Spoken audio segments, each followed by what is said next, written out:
Dean here with Escape to Gaming. Today I wanted to do a vlog about just what constitutes a great game for you. What really grabs a hold of you in a game that makes you want to play it all the way to the end, maybe even replay it on a harder setting, difficulty level. I just did a rant actually on what defines a gamer.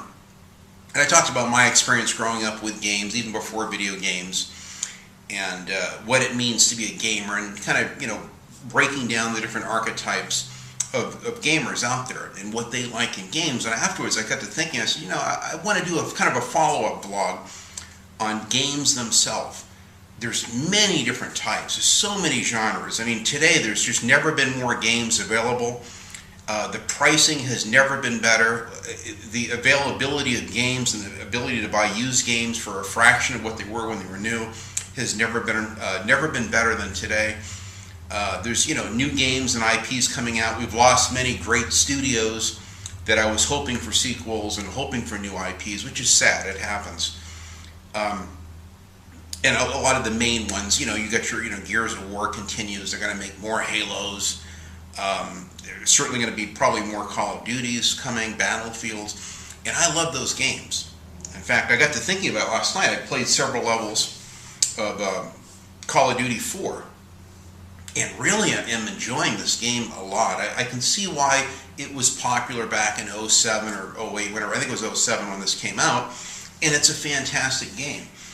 And it's very linear, and it brought me back kind of to the roots of FPS games. It reminded me actually a lot of the World War II, Call of Duty 2 and 3, and even Call of Duty Classic that I've played in Xbox Live Arcade. And I love a good linear game. So there's times where it's almost like a ride at Disneyland. You just kind of strap yourself in and you just go through the ride. You have a little bit of leeway as to how you can pick the weapons you want. You can pick up an enemy's weapon and trade it out for your M4 or whatever. I like the ability to use grenades or a grenade launcher. I don't even mind a fairly linear pathway within a game. I think that's fine. And I've talked recently about open world games and how much I love them. Kind of depends, I guess, on the mood that I'm in, what I feel like doing. Sometimes I've been through tough times and I need to get lost in a game. And for me, a driving game, just methodically going through, almost in a trance-like state, and doing a driving game for hours on end. I lost a cat a few years ago, one of my favorite cats that I had for years and years. I thought he'd live forever. And he gets sick overnight, and I actually had to leave the job that I was doing in Southern California and come back home. I actually cut my work off short and spent the last week with him before he passed away. And it was just a tough time. I'd never lost a pet before. It was the first time I had lost, a pet, an animal. I didn't have them earlier on. Once I settled down and got married and had a home and all, I started slowly, getting pets, cats. And there were certain games that kind of got me through those hard times. A lot of driving games where I just go through and do lap after lap and just get mesmerized by the track. And it was a way of getting lost and pushing aside those, the focus of the bad memories. And those games got me through that. There are many great things about games that I like, many aspects that make them fun to play, that keep me coming back to those games. And many of us, we call them, our favorite go-to games.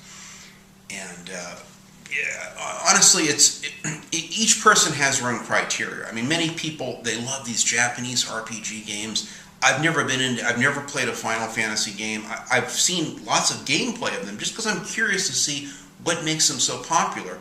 And I can envision and imagine what the elements are that people like. They like the little characters. They like the ability to have that little bit of dialogue, to level up their characters, to see them in a little world interacting with other characters around them.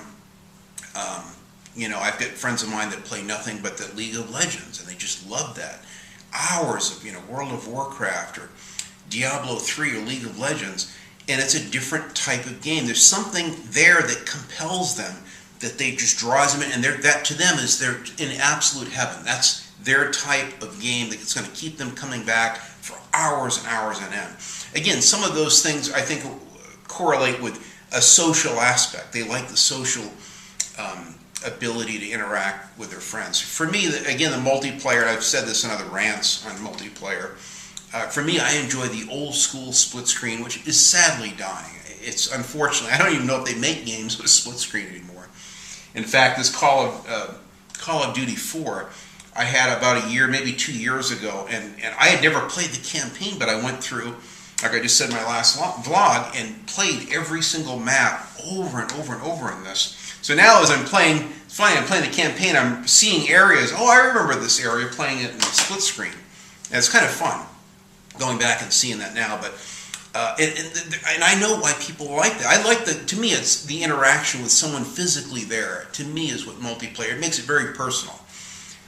There's certain, that takes nothing away from those that like to do it, play multiplayer with their favorite gaming buds over the internet. I can see why people like it. Unfortunately, I've been relegated to playing multiplayer when I did Need for Speed the Run and Twisted Metal in particular. I put a lot of time into both of those in multiplayer and actually had fun, but I got tired of not being able to shut off the ability to hear what's going on in the background with some of these other people and the swearing and people getting irate and going out of the way to run you off the road. And there was just a lot of trolling even online, and it just put a bad taste in my mouth. Perhaps if I went into it with something that really drew me into it, like my best friends. I had a couple of best friends that did. I've got friends that have asked me, Dean, really, let's play some Forza 4 or Forza Horizon.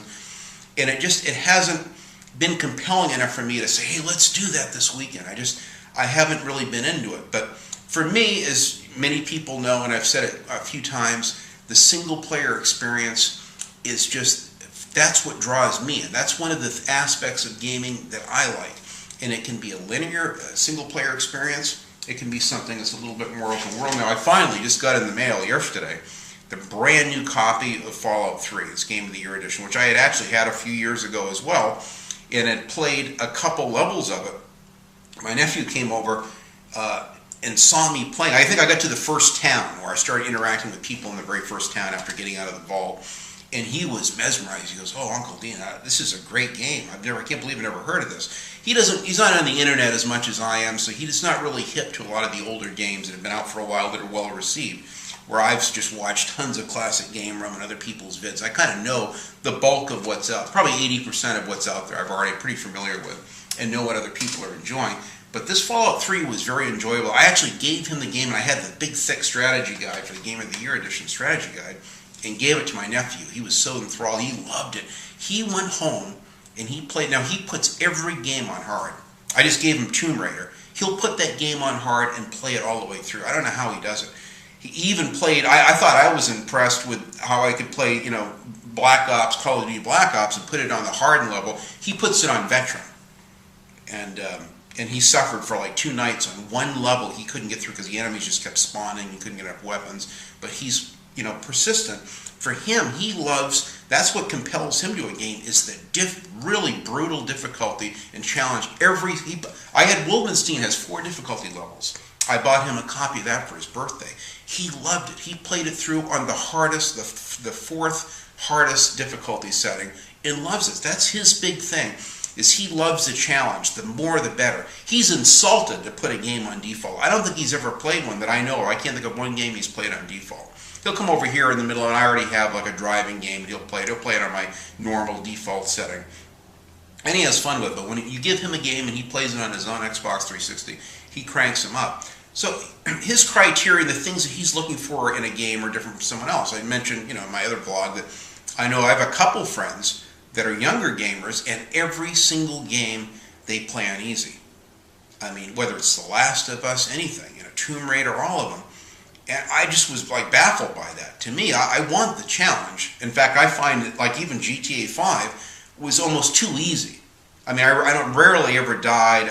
There were a couple levels that I had to do a few times just because I didn't know what to do. I could have probably referred to my strategy guide and figured it out, but I was just so into it. I just kept playing it night after night that I wouldn't even refer to the guide. I used the guide pretty much for the collectible locations, and that was it. So I play games for challenge. I love the challenge of games. There are other people that play them because they want the immersion with the most incredible graphics, like the Metro Last Light, which I played like 3 nights in a row, and was just blown away with the immersion. It just was a new world to go into I'd never seen before, and from a studio I'd never heard of, and just very, very mesmerizing. And I'm anxious to get back and finish that one. That's a game I'm going to really look forward to playing, and that's kind of what my goal is. I'm going back and starting new games, but I'm also going to try to alternate and go back and then finish Far Cry 3. I'm going to finish Metro Last Light, and I'm going to definitely go back and play all the way through Fallout 3, including all the DLC for it. It really looks good. And when I see other people's favorite games, I've watched several, YouTube videos of, my favorite games of this generation or last generation. And, I see these Mass Effect games. Some people even mentioned Call of Duty 4. They thought that gaming was at its pinnacle in like 2007 because of games like that and the story in them. Mass Effect, certainly people are just drawn to those games. And they love the ability to make decisions within the game, to customize your character, to interact with other characters and make selections of choices. Kind of like the Telltale games, The Walking Dead, or the Jurassic Park game, which I haven't played yet, but I'm anxious to actually play that Walking Dead game. And those are the kind of games where I think the freedom of choice is very interactive. That's kind of what separates games from film. Films, you sit and you suspend your disbelief, you take in a two-dimensional image, and you just take it in like it's real and use your imagination and you enjoy the process. And each person that watches that film will interpret it differently. That's quite often why people get let down, because they love a good Stephen King book. And then when it comes out on film, it sucks to them. Well, why didn't they have this scene? That's not how I envision the character or whatever. And a lot of that expectation spills over into games. We saw that earlier this year with, or should I say last year, with Alien, Colonial Marines. People saw some early, footage early on. It looked a little bit more atmospheric, kind of like this new Alien Isolation game, which looks fantastic. That's the game that a lot of people thought they were getting more of a survival horror, but with lots of aliens, like the second Aliens movie. And it let a lot of people down because of how many years it was in development, and I had already been kind of following this development very closely. I knew that there was a lot of sketchy elements to it. So I was a little bit more open-minded. When it first came out, I was obviously, disappointed because of the bad reviews. But I didn't think it was that bad. I thought the graphics were fine. Yeah, it's a little dated, but what do you want? It's been in development for over 10 years, so naturally it's going to appear a little bit dated. Duke Nukem Forever was another one. Although the graphics weren't bad, it was hit or miss. Some of the graphics look really good, and some of the effects of the graphics look good in Duke Nukem Forever. Others were very dated, almost like an old original Xbox game. But it was still fun. It was a return to old circle strafing FPS games, which I like. So I look at games for what they are. I've mentioned the metaphor of art and how I look at games as art. And I just accept them for what they are. And I actually enjoy them more, I think, because of that. But there's certainly things that draw gamers to games. And so I'd love to hear in the comments what it is that you look for. What's the highest thing? Are you looking for more story? Is it just all about the gameplay and platforming? Is it more about the graphics? You have to have that immersion, and anything that takes you out of that immersion, it just ruins it for you and you can't enjoy the game. These are the elements that I'm fascinated with. I love to hear other people's points of views on what they love about games, what they love about gaming, what draws them to a game. I mean, I just did this vlog, a couple days ago, talking about being a gamer, and near the end of it, I talked about the games that I actually saw myself finishing, all year, like, and even lesser games. Like I played, the hell was it called? I played GTA 5 all the way through, start to finish. Certainly Tomb Raider. I just recently did, right before GTA 5, I played, what the hell was it? It was XCOM, the Bureau of Declassified. Played all the way through and then went back and replayed levels and really enjoyed. That game was difficult, but I enjoyed the challenge of that game. I'd like to actually crank up the difficulty really hard and see how long I last in that game. Again, though, I don't want to replay any games this time when I'm so far behind other games, even though I'm very tempted. I do have some new DLC for that and like to see it through. I just played, what was another one I played all the way through earlier this year from start to finish? Army of Two, The Devil's Cartel. Everyone's crapped on the game. Oh, it's a shit game, not near as good as the other ones. I just out of curiosity, I watched a couple of reviews that actually were good, that they liked the game. And I played the second one and didn't like it. Maybe it's because it's more of a co-op game. I don't know. But I watched these 2 reviews on it, and I got it dirt cheap. I picked it up, 20-something bucks, I think, or whatever. It was $29. They reduced the price at GameStop. I think the day they reduced the price, I bought it. I couldn't stop playing it. I played all the way through. I loved that Devil's Cartel game. And everyone will, oh God, it's a shit game. But again, the graphics were a little static and a little stale in some respects. Visually as clean as they were. It had a nice crisp look to it, but it just didn't have the mega realism that we've grown so accustomed to. So for some people, maybe the stale graphics blew it for them. Maybe that's why it was a bad game for them. I like the shooting in it, and I like the way the little bit of flexibility you had to try the low road or the high road, or creep around, and you could use the aggro to shift the attention off from you or whatever. There are elements of it that I really liked. The story was marginal. It was okay. Again, I wasn't married to the early characters of Army of Two 1 and 2, so for me it was fine. I just accepted it for what it is. I had a ball with it. I was surprised that everyone crapped on the game. Survival Instinct, The Walking Dead. I mean, everyone's just mocked and laughed at what a horrible game that was. And yet, now that one I can validate. The graphics are almost PS2 and regular Xbox in some respects. There are actually a few elements of the lighting in particular. And there are a few things they did with that game that weren't bad, actually. I thought the graphics were fine. It was serviceable. It was acceptable.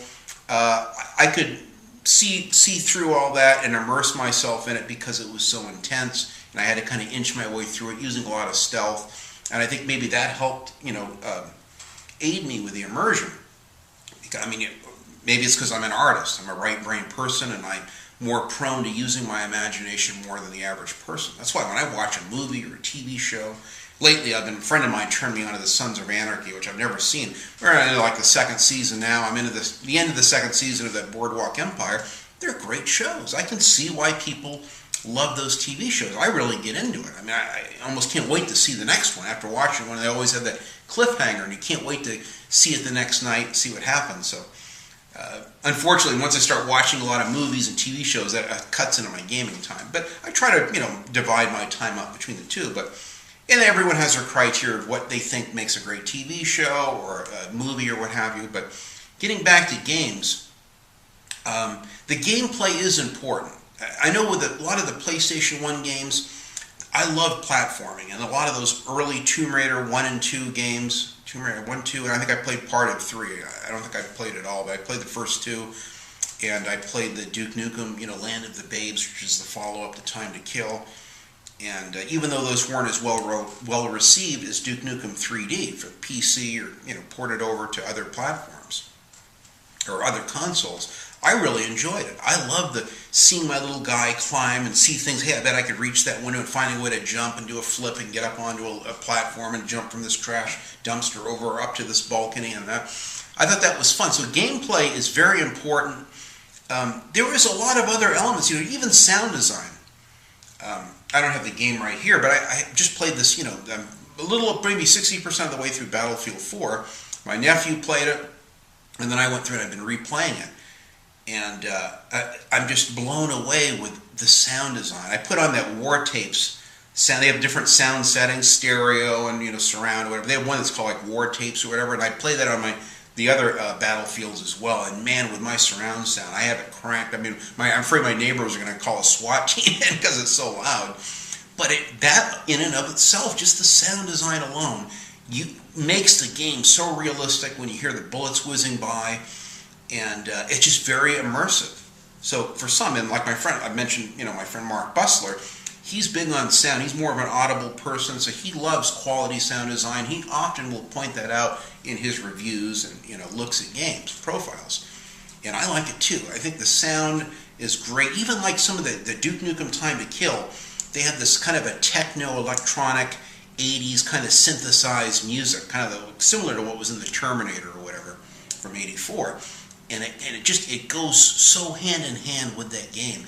That music alone, in fact, recently I've been hearing it again as I've been playing the very first level of Duke Nukem Time to Kill, and it's just so cool that synthesized music that they loop over and over. It just aids in the immersion.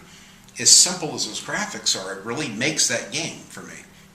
The combination of the music, the lighting, even as simplistic as the graphics are in that game, or the little sprites or whatever, the way the lighting is rendered, and even though they repeat a lot of textures and brick walls and broken concrete walls and being underground and stuff in caves and what have you, there's just they got something about the lighting and the coloration of it.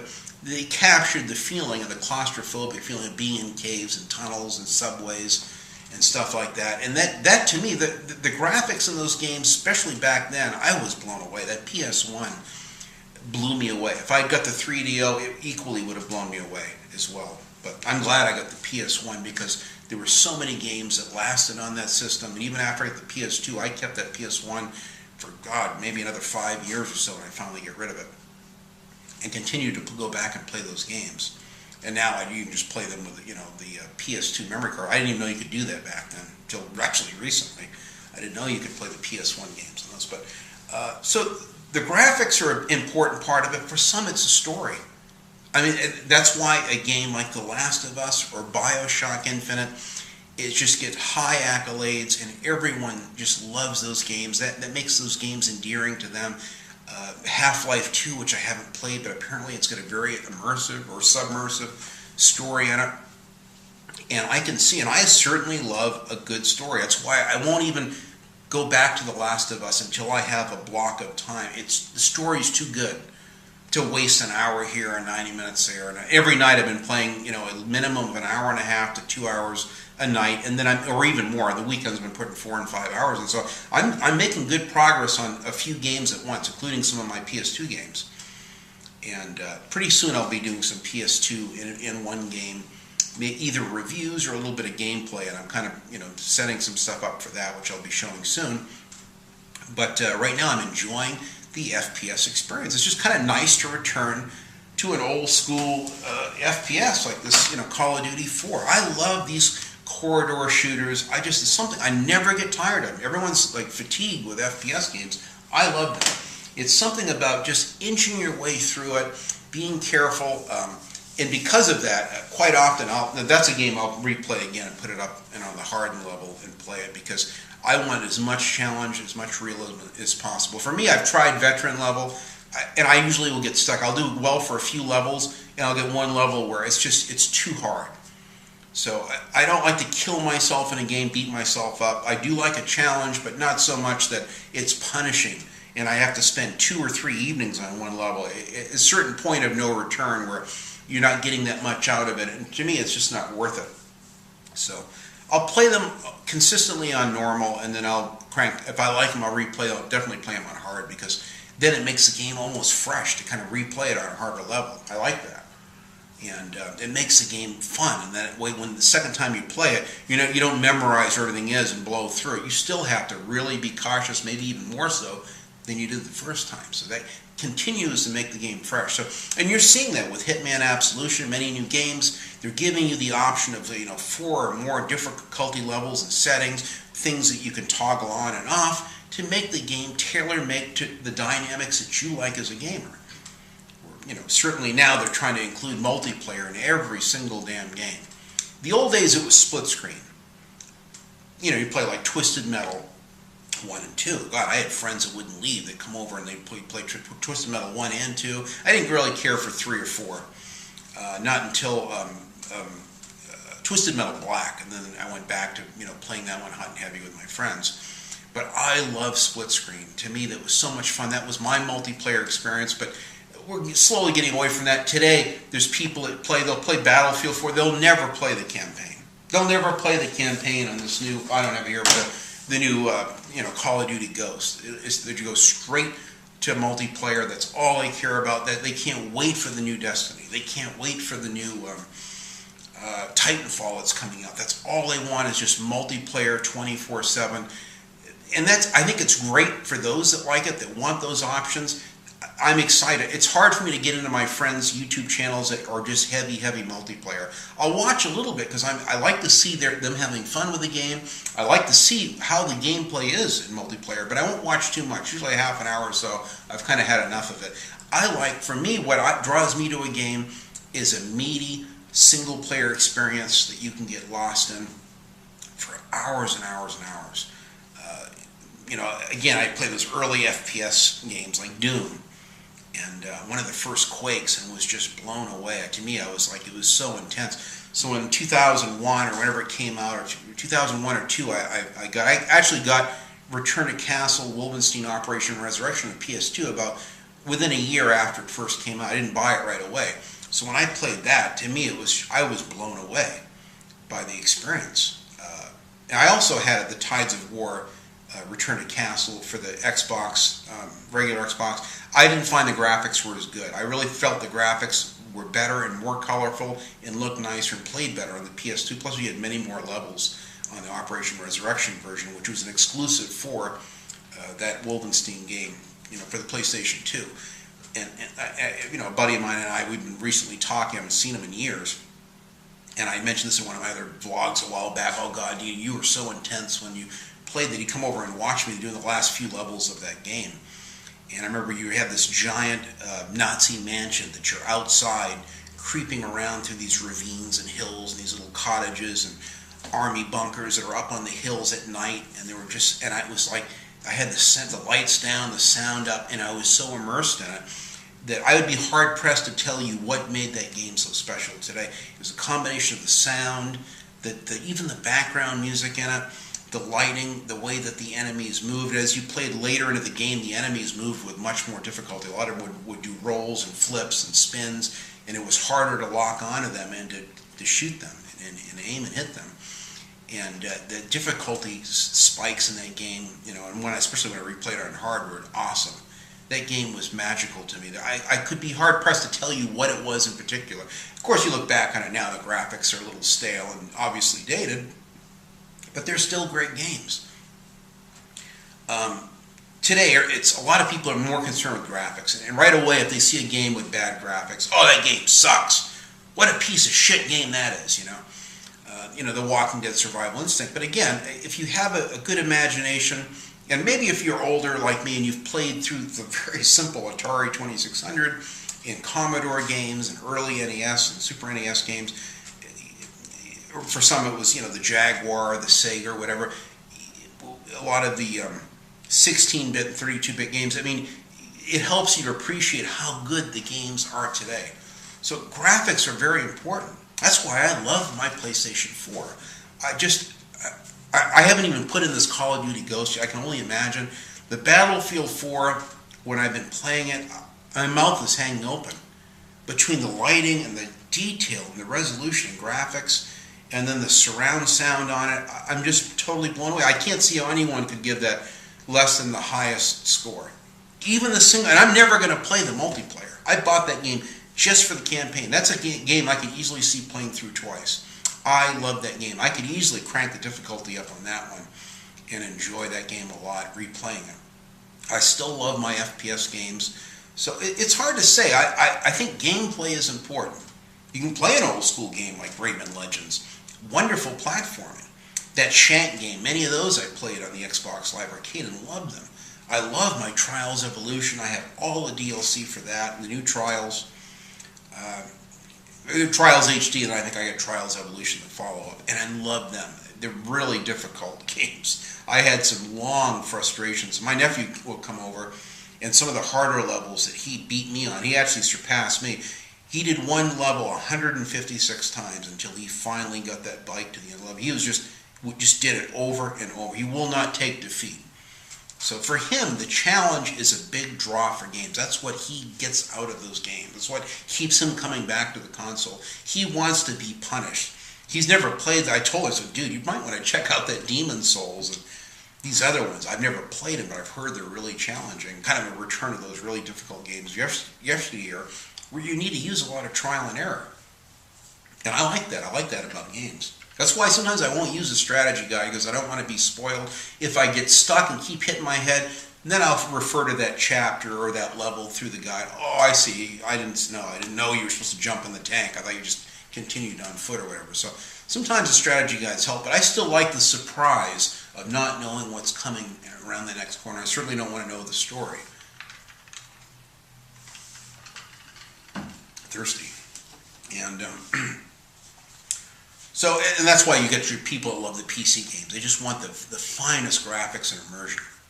Or the big TVs. You know, I'm looking at these new Samsung curved TVs and how cool they are. Now they got the new, Sony's pushing this 4K TV thing. And again, that could only aid the immersion. Not that there's any games to play in 4K, but you can see the future's coming where you're going to be even more immersed.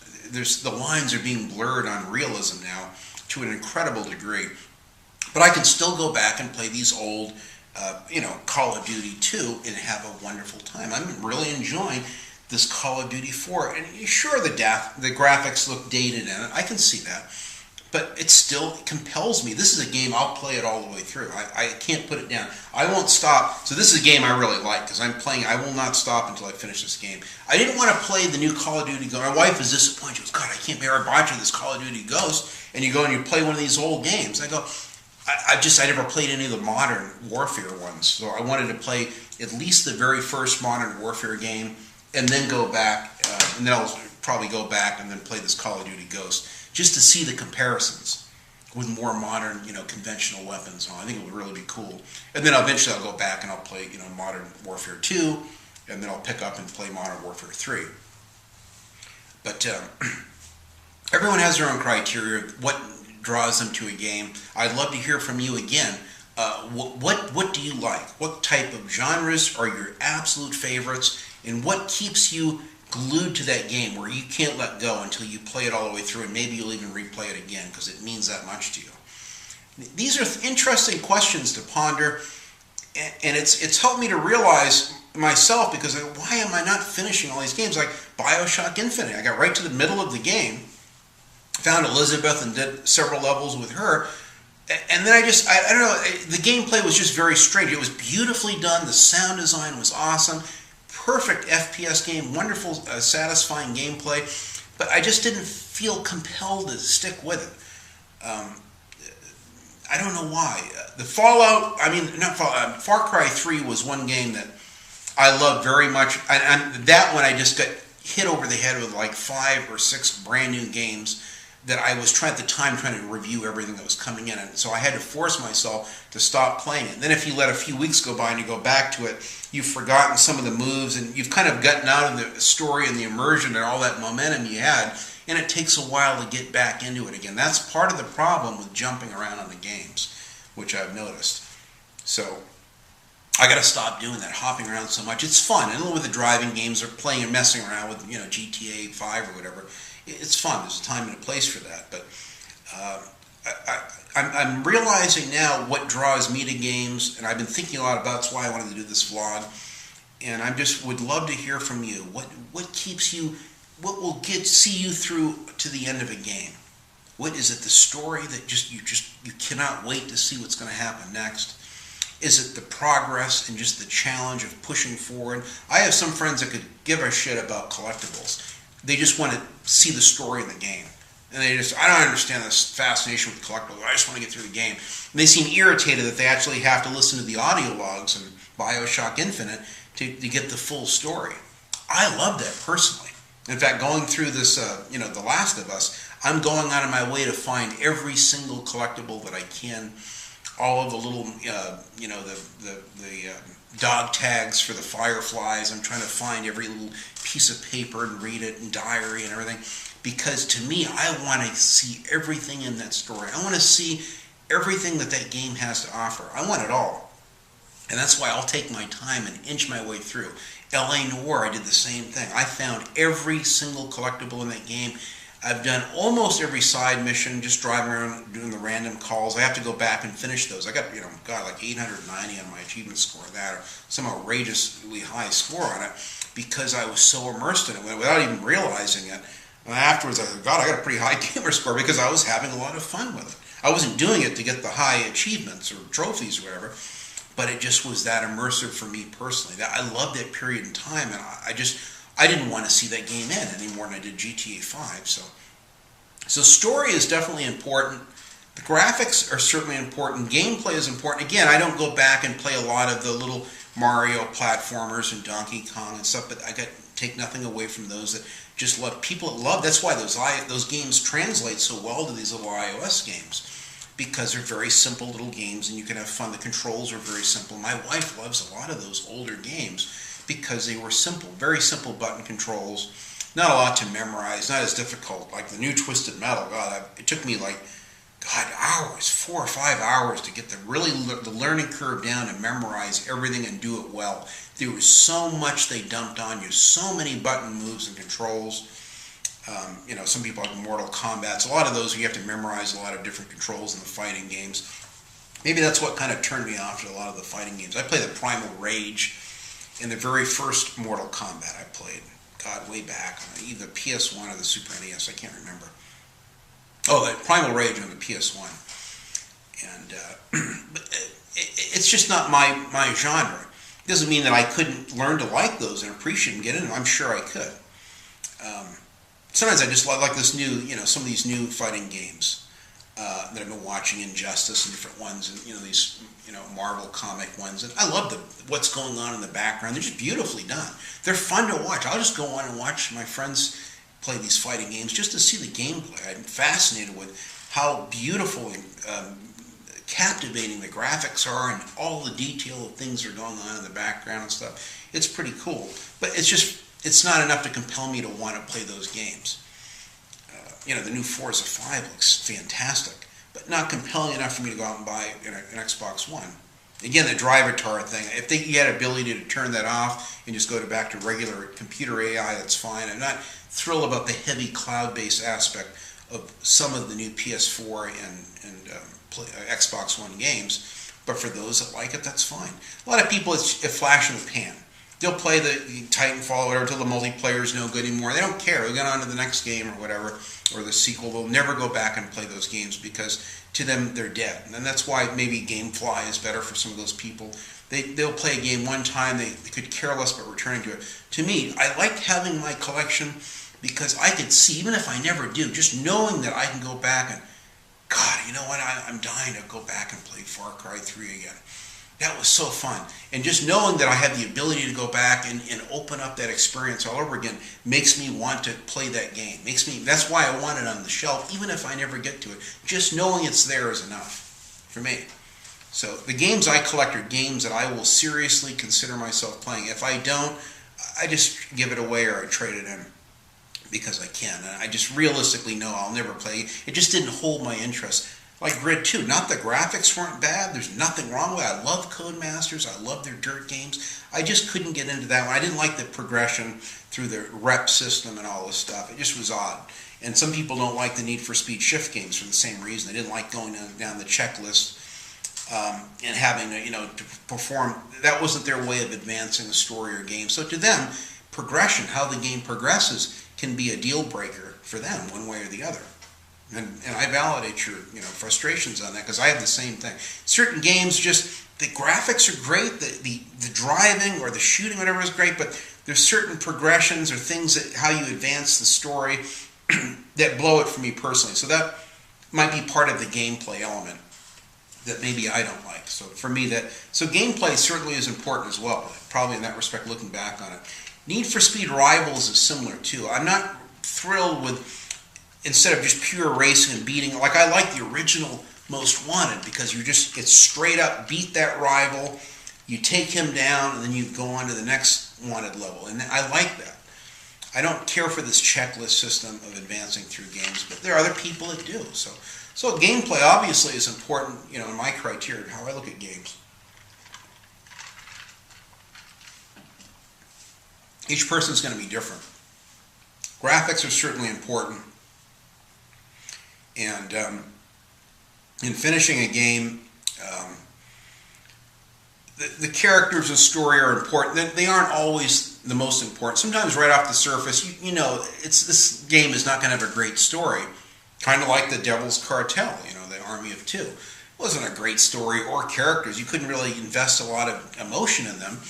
but the gameplay was enough. Just the shooting was satisfying and fun, and the explosions and the ways you could pick your little path going through all the mayhem and causing the carnage. That in and of itself was enough for me. That made me, was compelling enough alone for me to get through that game. Even though the graphics were somewhat lackluster compared to what the games are spoiled with now, and even though the characters and story weren't the greatest, I still loved that game. I didn't put it on my top games of 2013 because it had some bugs. There were a couple of progression glitches where you have to use it kind of with your buddy, help push something, and the game was broken. It had a real bad game bug where consistently where you had two people had to push something out of the way to open something up through a wall or whatever, and it wouldn't work. So because that game was broken in that respect, I couldn't give that my 2013 game. Star Trek was the worst. I mean, I virtually had to replay the whole game at one point because I hit a wall. Even Blood Dragon, Far Cry 3 Blood Dragon, I had a horrible glitch on the second level, could not get through that game. And I had to go all the way back to the beginning. It put such a bad taste in my mouth. I never played it. And it's a great game. I have that game still in my hard drive. I'm going to have to sit and try it again, replay. Maybe they had a patch. I don't know. I played it like the first night I got it. I was so excited to get that game. I love the 80s. I love the music, the style of the game, the dark colors and everything. It was perfect. But it just, the fact that I hit that I remember talking to one of my friends online about the time. I go, dude, I've gone to this thing. I've done everything that they asked me to do. He said, you've got a game bug. You're going to have to go back and just replay it. And it pissed me off and put me off from the game. So I've unfortunately never experienced Blood Dragon. And I love the mechanics of the game.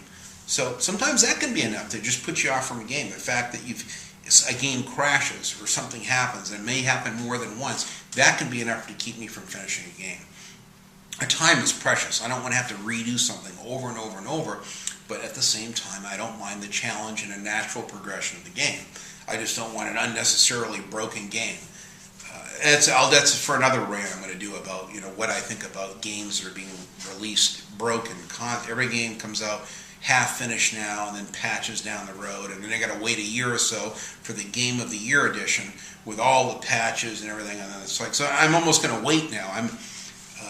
They got this new Far Cry 3 box set, for the PlayStation 3 or whatever. I'm not sure if it's an exclusive or not, but I'll probably get that because I know at least that version, they'll have all the patches and DLC, everything has been supposedly fixed, and I won't have to worry about it. So that has a draw for me. Same with this new Definitive Edition Tomb Raider. They more than likely have dialed it and perfected it even more. I like that. In the old days, the games came that way right out of the box. When you bought a game, it worked. There was no patches. There was no, fixing things. I guess EA is still having problems with this Battlefield Online, and people are still having weird issues with GTA 5 Online. So that's a turnoff for me. Those kind of elements, to me, ruin it for me with the multiplayer thing. I just said, maybe it's just that I've had a bad luck with multiplayer games, but I've had such a horrible experience playing them that it put me off from multiplayer. So, what are the things that put you off? What are the things that turn you off from games? Screw this. You just won't finish it, or you get rid of it, or you give it a bad review even. Everyone has their own reasons. Some people are highly left-wing. They don't like, modern military shooters, especially if America is portrayed as the good guys or whatever. So that can be a turn-off. Sometimes it's, someone's inward political views towards a game, to where they either draws them to a game, and some of the controversial issues, kind of like, BioShock Infinite. Some people are really drawn to it, and that game has even been picked apart. Oh, they should have, it should have done more with the story, more with the racism, should have come to a head and to a real conclusion, a conclusion that they wanted to see. But again, I accept it as art. I never played this, Mass Effect 3 and the big ending that they redid and all this, but I would have been fine. Whatever that original ending was, that would have been fine with me. Not every movie has to have a storybook ending, happy ending. It's nice when they do, but I accept them for what they are. I like games that are just, they're created and left alone. I don't mind DLC, I don't mind additional stories, like the Red Dead Redemption's a wonderful game. I never bought the Game of the Year edition because I didn't want to play the undead. I love the Old West element of it so much. I didn't want to distort it with zombies. It's like, God, there's so many zombies. If I want zombies, I'll play Left 4 Dead, or Dead Island, Walking Dead Survival Instinct. So some people are more flexible what they like. Some people are kind of set in stone as to what they look for in a game that makes it fun for them. So these are interesting things to ponder. This is just a little kind of a rant that I wanted to do because I'm just fascinated with why the polarization in games. Why one game gets a 3.5 and then someone else gives it an 8.5. And it goes to show you it's very subjective. And many people never give games a chance because they only watch, IGN and GameSpot and Polygon and a lot of these people. Many of these places, and Escapist, some of them can be very tough on games. So a lot of great games just get shit on because they weren't popular. Or maybe they got a game reviewer that's just frankly jaded. He plays so many games, he's under pressure. God, I gotta go home, I got 2 days to play this game and do a review of it. So he's pissed off. And it won't take much to set him off. Screw this game, And there's quite a few game reviewers that I watch and subscribe to. Well, you can tell. Even Phil at DSP. Phil I like because he's brutally honest. He'll tell it as he sees it. But because he doesn't have a lot of love for the Need for Speed games, he has a hard time with those. He'll crap on them. Need for Speed The Run, I watched his entire playthrough of that game because it was fun, just entertaining watching him rage on it because he wasn't very good at it. Sometimes he'd do very good on some levels, other times he really sucked at it and couldn't understand what he needed to do. And I've seen other games too where there's actually strategy guides with the game, and I know what he needs to do, and I would stop and look in the guide and say, oh, that's what, if he had just done that, he could have gone right through it instead of killing himself over and over and over, realizing there's something that you have to do to advance. So it's interesting to see the full range of viewpoints on games. Certainly there's reasons why some games get really bad reviews and others don't. And I validate some of those. I try to listen to everyone. I like to see the bad reviews and the good ones. I don't get angry when someone takes a favorite game of mine and gives it a crap review. I have defended quite a few bad games. I thought Aliens Colonial Marines, it had a few issues, but I thought it was a playable game. I think if it was like a little game with no hype, and all of a sudden it was just dumped on, oh, what's this, Alien Colonial Marines? And there wasn't all the hype and the gearbox with a whole series of ads and trailers on it that get everyone worked up. Angry Joe, everyone was all excited. And then when it didn't meet their expectations, man, they just shit all over that game. And that's a big dynamic with, again, it's expectations. They're expecting something in their mind of what that game needs to be. And God forbid, if it doesn't meet those expectations, boy, they'll just pull a machine gun out, put a fresh clip in, and riddle that game with bullets. Whitey, the reviewer, is another one. There's certain games that he had it out for that game, and he just shit all over it. Angry Joe in particular, and sometimes they're warranted. I mean, I watched, Ryan Davis that passed away recently. I watched his last playthrough with Jeff Gertzman of that Ride to Hell Retribution. A poor guy. I mean, he passed away. That's the last game that he reviewed and went through. Was one of the worst games ever made. Now that game's broken. The game Amy, I watched DSP's playthrough of that just because I said, why is this game getting such shitty reviews? And out of curiosity, I suffered through tremendous hours of gameplay because I could clearly see that game's broken, like Star Trek. There's certain games that are just bad games because you cannot advance. The games are busted. And only the most die-hard gamer is going to sit through and then go back and replay a level. The 2010 Medal of Honor, I had one level I had to do like 5 and 6 times. Redo the whole level because of a checkpoint was broken, just a glitch in my PS3 version. Maybe the Xbox 360 version didn't have that. I don't know. So, and other people confirm that in their reviews of that game. They confirm, we've had problems. There's some bugs and glitches. Some people said there were bugs and glitches and issues with Medal of Honor Warfighter. I never saw one. My game played wonderful. That game I loved. I thought that was one of the finest realistic shooters I've ever played. I love that game. I was shocked to see it get the hate. I think a lot of political opinions tainted the view of that game. And that's the reality of it. There's a lot of dynamics that will tip people one way or the other for what's a good game or a bad game, even beyond graphics and gameplay and all that. they go out of their way to, they don't like the game politically, so they put on the lenses of, okay, I'm going to really scrutinize this motherfucker. And they put the lenses on it, and boy, they just pick it apart. Because they're already predisposed to not liking the game based on what it represents, or the content, or that it's overly chauvinistic in nature. Like some people didn't like the new GTA 5 because of the way it portrayed women. I didn't care for it either. In that respect, as to how it portrayed women, I think there's nothing wrong with showing all the different stereotypes of women. But at least show a few positive ones, don't have it all. But there were some reviewers that gave that game a lower score just based on that alone. And that's understandable. I see through that. I'm able to see through it, especially looking at some of the people that reviewed those games. You can certainly, okay, well, obviously this guy has an issue with it because of, he's a propensity to be more left-wing, or this guy's more conservative over here, so naturally he's going to like that game. I'm kind of a caveman myself, so I like the old Duke Nukem games, the old school '80s action figure attitude. That's what makes that game endearing to me. So I was one of the few people that liked it when Duke Nukem Forever came. Everyone's like, "What are these jokes that aren't funny?" Well, they're not funny today in today's PC world, where the political correctness. God forbid you say that, or you point at that, or you call this as you see it. Back in the '80s, you could say what you want. And everyone was okay with it. So sometimes the time period alone can make or break a game when a game's released. Duke Nukem was out of time. If that game was released back in, let's say, like 1999, that would have been the game of the year probably easily.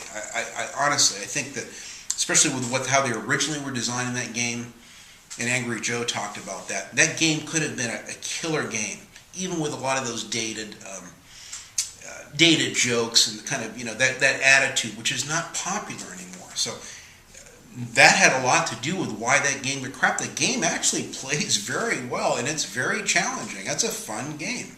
I have the DLC for it, the Doctor Who clone. You haven't played it yet. I'll have to get to that. But I love Duke Nukem Forever. Again, I'm an old-fashioned throwback Neanderthal, so naturally I'm going to like a lot of those older games.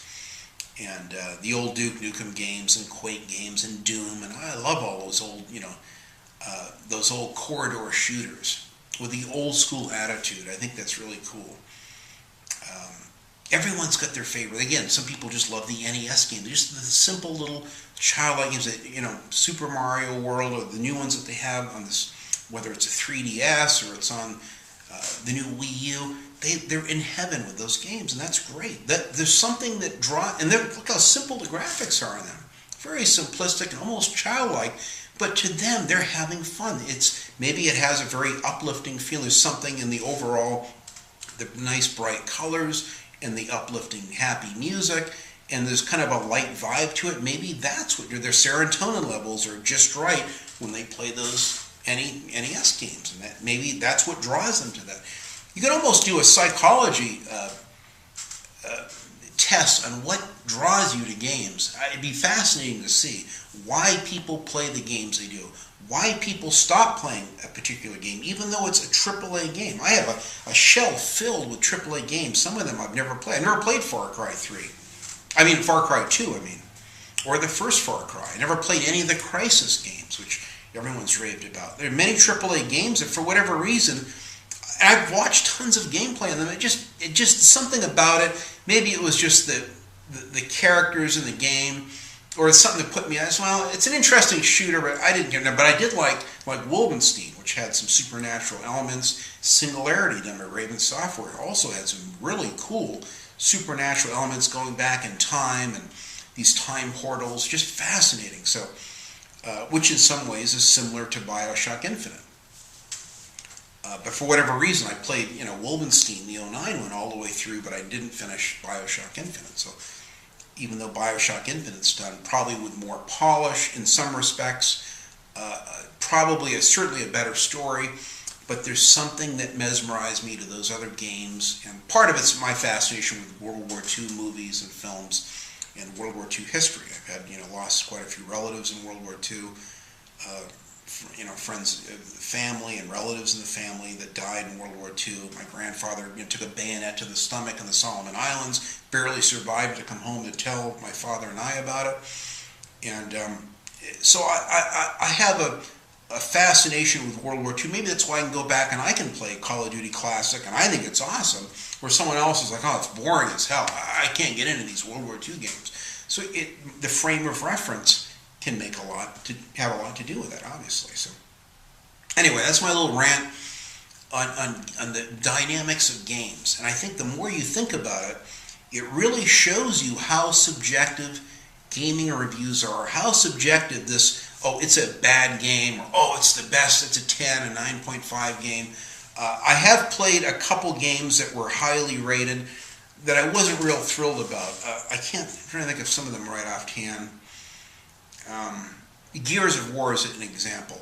The very first one, I actually went out and bought 1 and 2 and then later got rid of them. They were just, maybe it was a color palette. Everything was kind of grayed, it was boring, everything was kind of the same. Beautiful graphics, I thought they were well done. I liked the chainsaw thing. I did several levels, played several hours of it, and it just didn't do it for me. I don't know why. I can't put my finger on it. Maybe it's I didn't. The Halo games, I played Halo 2, I just couldn't stand it. I couldn't finish the game. To this day, I cannot stand Halo because of it. And now I know the new Halo 4. In fact, I got my new Xbox 360, the E model. What does it come with? A brand new game of Halo 4 inside, and it also came with a full code for the Tomb Raider game. Well, I immediately took it. Oh, had the manager check out of the box. He gave me $4 for Halo 4, like nothing. I could have just given it. I probably should have just saved it and gave it to my nephew, but whatever. I mean, had no interest in the game, and I've seen cutscenes from it. It looks beautiful, great graphics. Just the big plasticky guns and the big kind of weird-looking aliens. It's not my idea of an alien, like in the game Aliens Colonial Marines. To me, I like that. Those type of aliens look much more realistic. That's my concept of aliens. The Halo thing, the vehicles, the weapons, the helmets, the outfits, every corridor looked the same on Halo 2. For me personally, that and Gears, even though they're wonderful exclusives that everyone loves, I don't want to crap on if that's your favorite franchise. I apologize for taking a dump on it. It's not to be different or to be mean or to be a hipster or anything. I just don't like those games. I've tried them. I just couldn't get into them. But that's me, for whatever reason, because I have some preconceived notion as to what I think a Space Marine should be, or an alien should be, or what I think a driving game should be. So this is something that we can all reflect on, and that way we're more open-minded with good reviews and bad reviews, and don't just see the consensus. The Metacritic score, I think nothing sets me off faster than that. I'd be, right away, before even the game gets a chance, the Metacritic score of that game is, a 6 or 5. I'm not going to get it. Well, who is deciding whether these games are good or not? There's quite a few, and I did a whole thing of my guilty pleasures. I don't know, I had 20 games. I don't know how many I had, 10 or 20, whatever it was, of games that are guilty pleasure games, and all of them ironically had very low Metacritic scores, but I thought they were mesmerizing, and I played them all the way through. Like Land of the Dead, Road to Fiddler's Green, got like a 3.5 Metacritic score. It's one of my favorite games. I didn't even know that till just a couple of years ago, 2 years ago, when Dead Island first came out, and someone brought that game up. Oh, I love that game. He goes, dude, do you know that thing has like the worst Metacritic score ever in the history of video games? I go, I didn't know. I didn't care. I had a good time with it. I thought the game played fine. In fact, that game was really cool. The higher the difficulty setting on that game, the faster the zombies came at you. That's an interesting way that I like the way that the difficulty spike was on that game because of that. So, but people dismiss it right. Oh, it's garbage. I won't play it. Well, that's too bad. You might enjoy the game for your own reasons. I got a friend right now that's playing this. XCOM Declassified, the Bureau, and he's just shocked at the hate that the game gets. And I've been telling everyone for months, the game is great. This is one of the finest games I've ever played. It's next to Freedom Fighters, it's the finest squad-based tactical shooter I've ever played. It really is. And I've played many squad-based shooters. There's ones that, Gearbox made. What the hell were they? Road to Hill 30 or whatever it was. I can't remember the name of the series. A World War II series, which I had played on the original Xbox, and in fact I have one for the Xbox 360. It'll come to me later after this rant's done, but they're great squad-based tactical shooters, but I haven't played the Rainbow Six ones. I'm dying to play those. I love squad-based shooters, but I saw the game for what it did right. I said, man, this game is awesome. I'm shocked that it gets so much hate, but that's the world we live in. So keep an open mind with games. You know, it's nice to kind of keep in the forefront of your consciousness what it is, how you judge games, and know that going into it. So, you know, and obviously, you know, you're going to look at certain games right away, and it's easy to judge them on the surface. Oh, that game, the graphics are terrible. I'm not going to play it. But some of those games, if you give them a chance and get into them a couple levels, they get quite immersive. You'd be surprised. So, anyway, that's my rant on games. I was excited about doing this. It made me really think about why I like games, why I don't, what keeps me coming back to a game and replaying it, other ones why I stopped playing them. And a lot of it is just, you know, we're predisposed to view certain things. We all have a certain frame of reference of what we like in life, with cars, with, you know, politics, and, you know, with graphics or whatever. Or maybe we're come from an old retro point of view where we only really like the older games. It's all about gameplay and graphics are meaningless. Some it's multiplayer. It's all that matters. Single player is dead. I'm sad if that's the case. I love single player. I don't want to see it die. And I feel like I'm on a dying breed of gamers that still wants to see more single players. It's Wolfenstein, The New Order. I hope they're not delaying it just to add multiplayer, which will be sad. And I'll lose respect for machine games if they do that. But that's the world we live in. That's the trend that I'm seeing. I'd like to see a smorgasbord where they'll continue to have wonderful single-player experiences, and at the same time, they're going to have, like this new Alien Isolation, it's single-player only. That's great. Don't ruin it with multiplayer. It's not that kind of a game. It really isn't.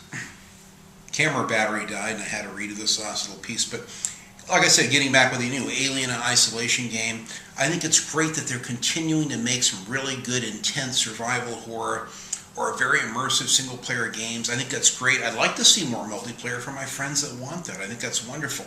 I want to see more platformers. I love the indie games I'm seeing. I think that the future is wide open. I'd like to see something for everyone, and that's what gaming's all about. So thanks for enduring. This is an extra long rant. I thought it was an important topic to kind of ramble on about. I do this show because I want to try to get gamers to think and open their minds up to new possibilities, open their minds up to be more of a critical thinker and think for themselves. Don't just follow whatever the latest trend is. Think for yourself. You decide what you like in a game. Don't just listen to the mainstream reviewers. Keep an open mind with games. There's so much to explore. There's so much to appreciate in gaming, and that's what Escape to Gaming is all about. That's why I do these vlogs. If you like them, including these really long ones, let me know in the comments. I really appreciate it. So, again, thank you very much for watching, and just relish and savor and enjoy those games, because they really are a wonderful way to escape.